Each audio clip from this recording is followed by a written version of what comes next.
Welcome to Holistic Productivity with Miranda Merton, the podcast for Gen X women that blends nostalgic 90s vibes with modern strategies to help you create solid routines, align your goals, and simplify your life.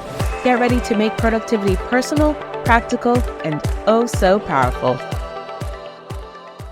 Over the last couple years, I've been thinking about how I do business and how I move through life, and it's really caused me to streamline not only my tools and my apps, but pretty much everything that I've been doing.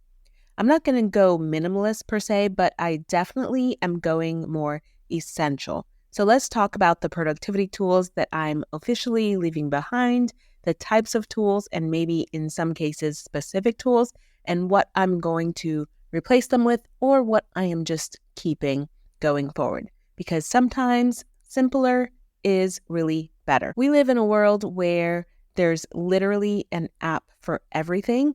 If you need to track your water, there's an app.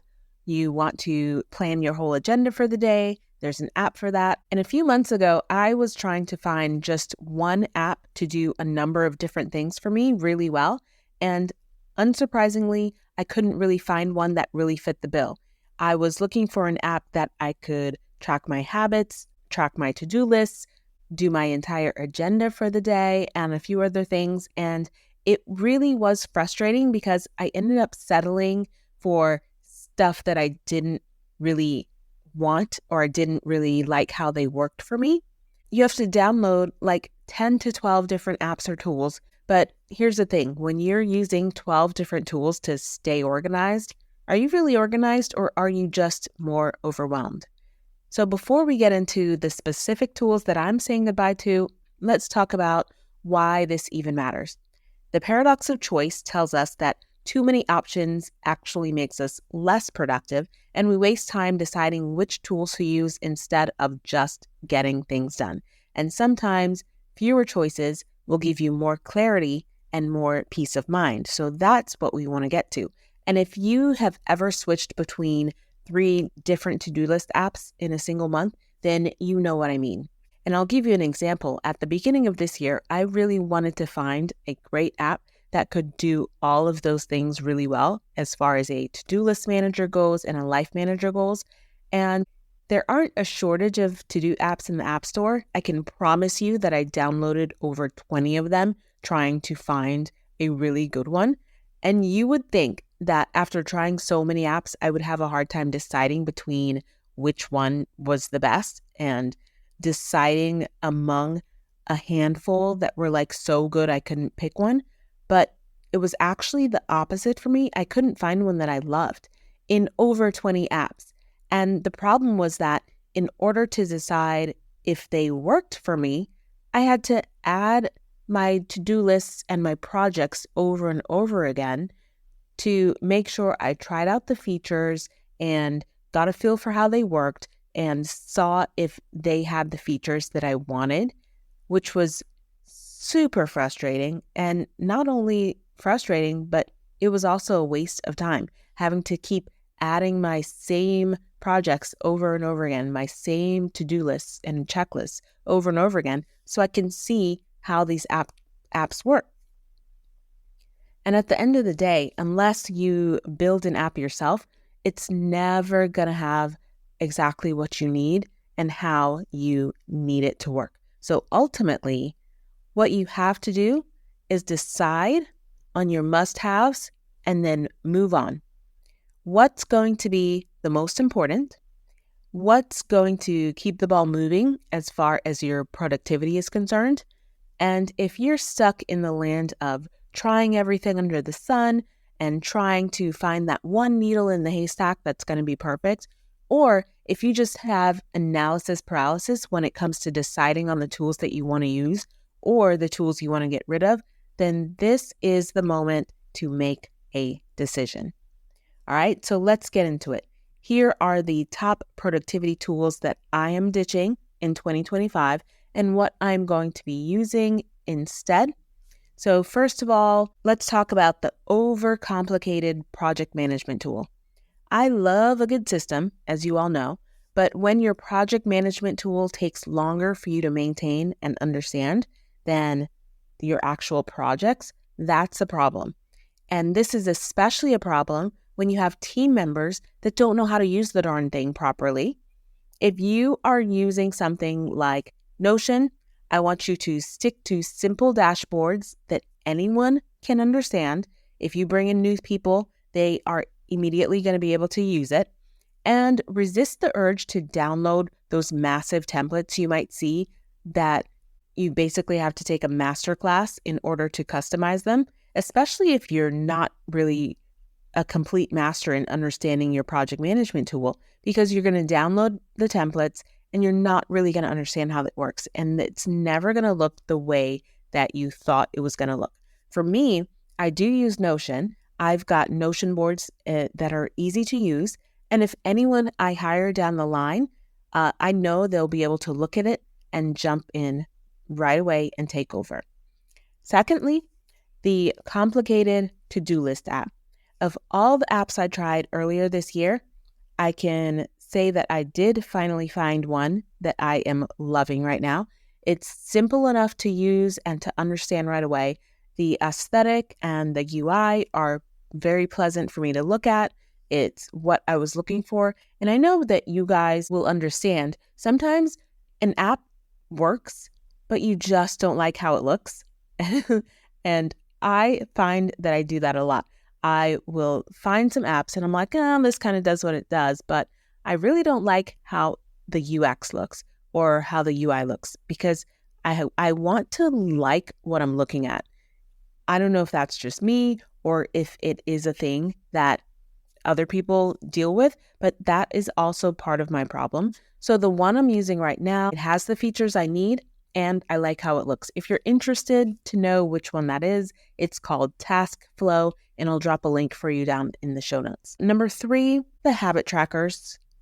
If you have habit trackers that you are forgetting to use all the time, get rid of it. I have tried habit trackers as well. I've tried Streaks, Habitica, fancy ones. I tried bullet journaling a long time ago back in the day, which obviously take too long unless you're super into bullet journaling. And of course, I even have trackers available for you guys because I know you love them. So if you have one of my Google tracker sheets or Notion sheets, then of course you can keep using it. If they work for you, then great. But to be honest, habit trackers don't really motivate me. If I need to drink more water, then I should probably just keep a giant water bottle on my desk.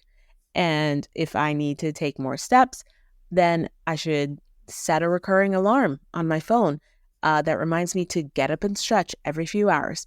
Instead of forcing myself to track every little habit, when I do that, I notice that I actually get more stressed out because it feels like every single part of my day is planned out. And if I forget a part, then I'm stressing out about it. And I don't like that. So what I'm doing instead is focusing on working habits into my routines more naturally. Similar to habit stacking, just do them alongside things that I naturally do throughout the day. And for me, it's less stressful than seeing all of those missed check marks at the end of the day or at the end of the week. Okay, so those are the basics. We're going to get rid of the overcomplicated project management tool, the complicated to-do list app, and then any apps that you really aren't doing or not using, like habit trackers and things like that. We don't need those unless they are actually a motivation for you. All right, so let's get into the list of things that I think are worth keeping for your business and streamlining for your business, and what you can do to possibly let go of for simplicity. So before we get into the keep list, I want you to notice it does sound like I'm going to go through a lot of tools here, but once you set these up, they kind of run in the background of your business. So even though it might sound like a lot, they actually all work in tandem. And you're going to, once you set them up, most of them are kind of set it and forget it, especially if you're setting up automations for these.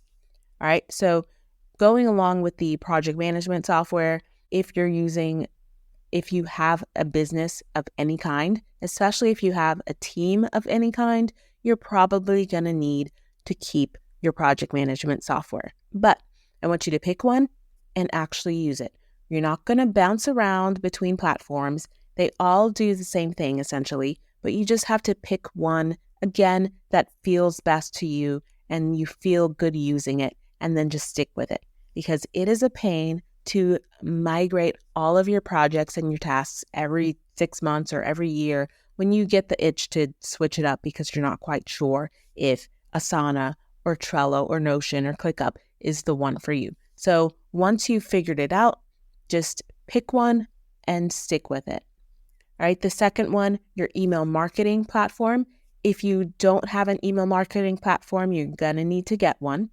Along with checking the features, you want to check the future pricing to anticipate when your audience size grows. Some of them increase based on your customers. So you want to keep that in mind depending on your current audience size or list size, and then how you foresee yourself growing in the future.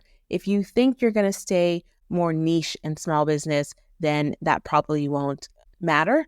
But if you're looking to collaborate with a lot of people and get on podcasts and use other people's lists to help you build your platform, then you're going to make sure that you keep an eye out on that pricing. Currently, I am using Kit, which is formerly ConvertKit, and I would also recommend MailerLite or maybe even Beehive. Flowdesk is very pretty, but I don't usually recommend it to people just because it does have limited features and limited integrations. There's a few ticks with Flowdesk that I just can't stand as far as features go. All right. Next up, your CRM. And when I say CRM, it's your customer relationship manager. So think like Dubsado, Paperbell, Honeybook. If you work with clients and do one-on-one work or contract work, you probably have a CRM or something similar. Keep your contracts, your invoicing, your workflows all in place. So you want to set up something that has a client onboarding to make it easier for you and your clients. This is more important if you send invoices and contracts out specifically. You don't want to continue doing those manually all the time. So you definitely want to look into something like Dubsado, Paperbell.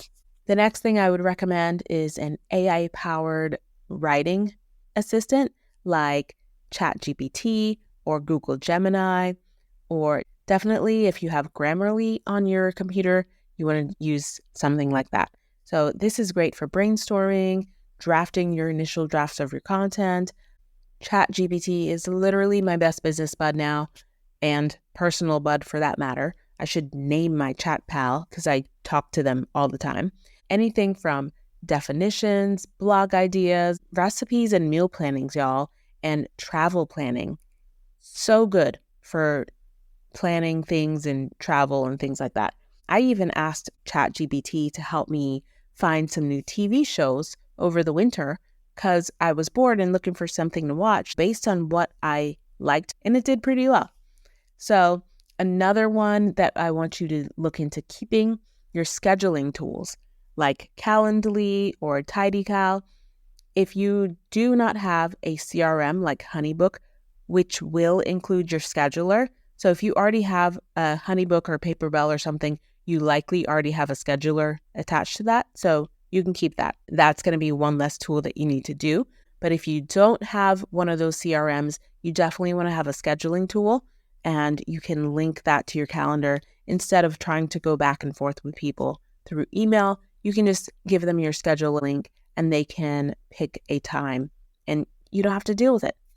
All right. It sends automatic emails and confirmations and attaches to your Zoom, and it just makes it super easy. The next one is your digital payment processors like Stripe or PayPal. Again, if you do not have a CRM, which will usually include your invoicing, then you need a payment processor of some sort. I use Wave apps for my client invoicing, but most of you probably already have Stripe or PayPal, so you can use one of those because they do have invoicing and they do have products on those as well. Your next one is cloud storage and organization. Many of you will already have something like Google Drive, Amazon S3, Notion. You're going to want to keep that, obviously, to keep all of your docs and your files organized. And lastly, something to do your automated workflows with. So this would be your Zapier or make.com. If you have tools that are mentioned that do not work natively together, then you want to use Zapier or Make to connect them together. And then once you know how to use them, they're super easy. You just set up the automations and then they kind of run in the background. If you're a small business, you can get very far on the free versions, but once you start using more zaps and connections, then you'll probably want to subscribe to the monthly ones to make sure you do not run out of zaps. And then it pauses your automations until the next month renews. All right. And I'll throw in an honorable mention here. I don't use it right now personally myself, but if I do decide to add more social media down the line, I will probably add ManyChat to my list. I have set it up for multiple clients and it is a very useful app. So if you are heavy into social media, you want to have something like ManyChat that can respond and send your links out automatically, because you don't want to have to manually do that yourself. All right, so let's talk about a few of the things you can let go, because like I said, you don't need to hang on to every little thing. Number one, going back to all the social media, if you are not batch scheduling your social media, you can get rid of all those tools like Later and Plan. I use Plan, but if you don't need to use something like that, go ahead and get rid of it, especially if you're paying for it. If you are only using specific social media like Facebook and Instagram, you can use Meta Business Suite for free to plan your things in there. And if you have Canva, I forgot to mention Canva earlier, but that's a fantastic one to keep, especially if you're doing designing all of your graphics yourself. If you have Canva, they do offer social media scheduling as well. So you can create it in Canva and then also schedule it in Canva. So you can get rid of the extra schedulers if you don't need them. All right, the second one is multiple messaging platforms for your client communication. We've got WhatsApp, Slack, Voxer, email, DMs, and I hope people aren't texting you. But pick one to keep your sanity. Tell your clients where you are and that you only use one. They will go where you are. This is going to be easier if you're picking up new clients. If you have been communicating with older clients for a long time, they're probably not going to want to move. You're probably set in your communication styles. But as you pick up new clients, you want to just pick one. Say, my business is in Slack, or my business is in Voxer. You can reach me here. Here's my user. They will follow you where you are. Just tell them where to be. All right. So you want to cut out some of those. It just makes it super easy to just have one place where they can communicate with you. All right. The next one, too many analytical tools. You don't need like insane analytical tools. If you have Google Analytics, Hotjar, there's the social media tools have insights as well. But if you are not actually deep diving into the data or using it how it should be used, you don't need it. It's just giving you a bunch of data that looks cool, and you probably only need a few major data points, and they can all basically give you the basic ones. So all you need to know is my following and my engagement increasing or decreasing. That's the basics, right? If you need a little more, you'll know that specifically for your business, but pick one out that gives you the gist of what you need, because if you're not answering to stockholders, you don't need all these bunch of crazy numbers. They just confuse you. And again, they're giving you more work to look at when you don't really need it. All right. And the last thing you need to get rid of in 2025 is doing anything manually. And when I say anything, I don't mean every single thing has to be automatic, but it is 2025, and you should not be emailing, invoicing, sending contracts, or any of that manually. Set them all up in one of the previous tools mentioned, like your CRM, your scheduler, and forget it, okay? Once you set up those automatic emails, once you set up your automatic contracts, it's going to be so much easier for you. So get on the ball with getting those set up. Now, here is your mini challenge for this week. Take 10 minutes to do your productivity tool audit, especially if you are paying for a bunch of different things. So if I rattled off a bunch of those tools and you realize that you are actually paying for a bunch of those, I want you to go through those and see what you can get rid of, see what you're actually using. Ask yourself, does this tool actually make my life easier, or am I just using it because I think I should? If you wouldn't miss it, then let it go.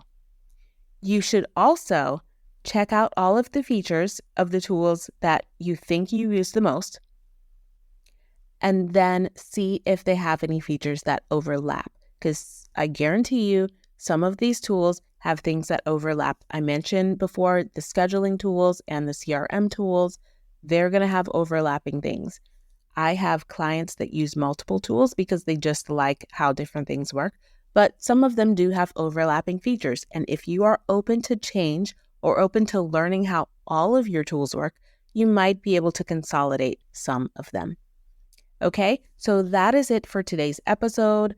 Until next time, keep it simple, keep it fun, and keep it productive. Next time on Holistic Productivity, maybe the problem isn't you. Maybe it's the system that doesn't fit your personality. Productivity isn't about forcing yourself into someone else's system.